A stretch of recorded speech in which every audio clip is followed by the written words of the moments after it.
Biden has declared his re-election bid for the 2024 election. However, polls are suggesting that the Democratic Party would like to see another candidate take his place.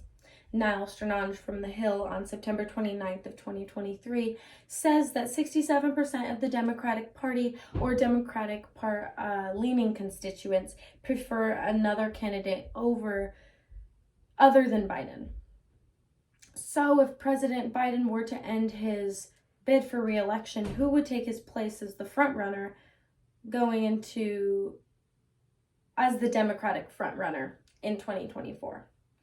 I think that Marianne Williamson presents a lot of growth and a lot of new policy and a really compelling campaign that brings in a lot of attention. But first, we're going to talk about Marianne Williamson. Second, we're going to talk about Kamala Harris and Robert F. Kennedy Jr. and how and why they will not be the frontrunners for the 2024 election. So first, Marianne Williamson attacks the election as a system to crack, which is the type of ideology that not a lot of other candidates share, and an ideology that indulges the audience into her campaign. Reed Epstein from the New York Times says on March 4th of 2023, recalls when Marianne Williamson said that she doesn't feel like she's running against Biden, but to challenge the system. This eager mentality relates to the type of policies that she is introducing, such as free healthcare, free education, maternity leave, that includes free college with education as well. And did I say free healthcare?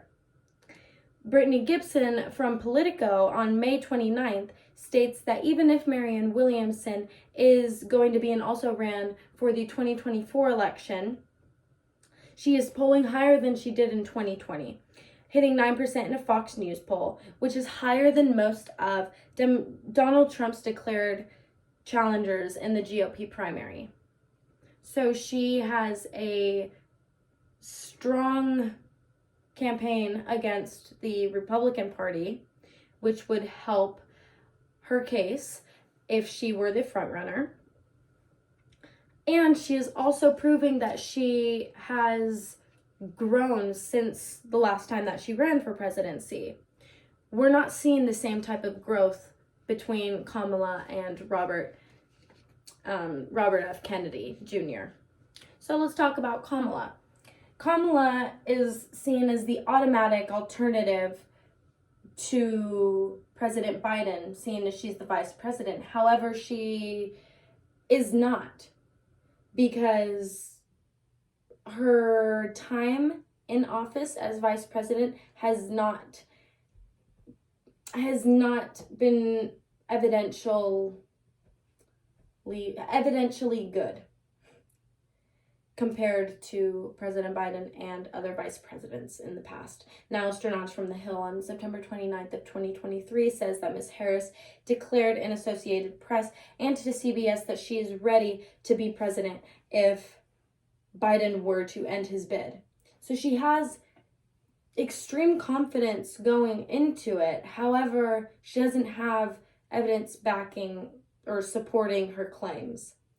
The Hill presents an Economist and YouGov poll on the 24th of September of this year, saying that slightly more people, 41% to be exact, had a favorable view of Biden and 36% had a favorable view of Harris.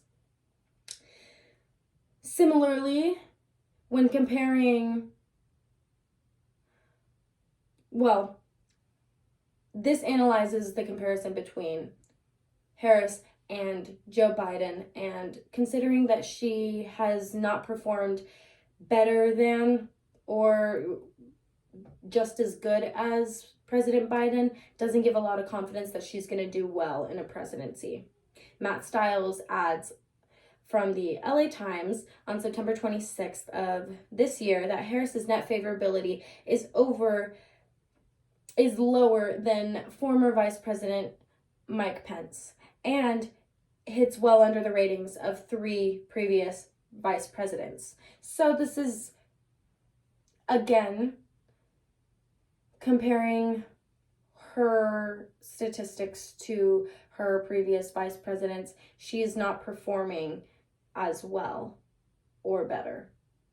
So I don't foresee the Democrats wanting to keep her in office and seeing her as a more favorable candidate than Joe Biden. Now moving on to Robert F. Kennedy Jr., he had a surprisingly successful start of his bid that was extremely short-lived. Nicole Naria from Vox on June 22nd of this year says that he's received praise from right-wing figures including Alex Jones from InfoWars, former Trump aides Stephen Bannon and Roger Stone think that he would make an ideal running mate for Donald Trump, ex-President Trump. So he has a lot of pull and popularity coming from the Conservative Party. Moving on, Theara Coleman from The Week on August